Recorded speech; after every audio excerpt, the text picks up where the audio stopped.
Hello hi friends, ఎలా ఉన్నారు? బాగున్నారా ఫ్రెండ్స్? ఇవాళ ఇంకో కొత్త విషయంతో వచ్చాను, ఖతర్ గురించి.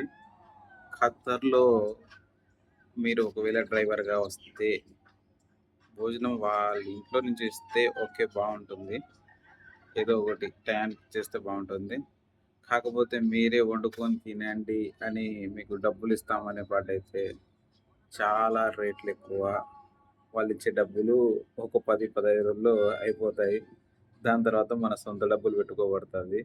అందుకని మాక్సిమం మీరు ఎవరైనా మీకు వీసా గురించి చెప్పినప్పుడు కంపల్సరీగా భోజనం, ఒకవేళ ఇంట్లోనే డబ్బులిచ్చి ఒకవేళ వండుకునే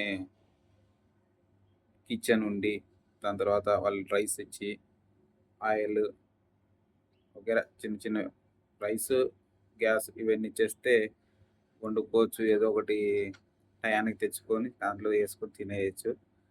ఇట్లా ఉంటే ఇలా ఉండేటట్టు చూసుకోండి. కాకపోతే మీకు డబ్బులిస్తాం, మీరే కొనుక్కోండి, తింటే తినండి, ఏమన్నా చేసుకోనంటే ఆ డబ్బులు మాత్రం 10, 15 రోజుల్లో ఖర్చయిపోతాయి. ఒకవేళ చూసుకొని వాడుకుంటే ఒక నెల వరకు వస్తాయి.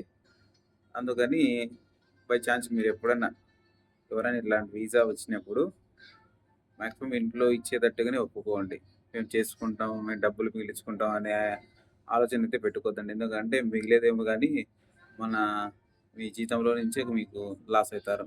అందుకని మీరు వీసా తీసుకుంటున్నప్పుడు కొంత కన్ఫర్మ్ చేసుకోండి.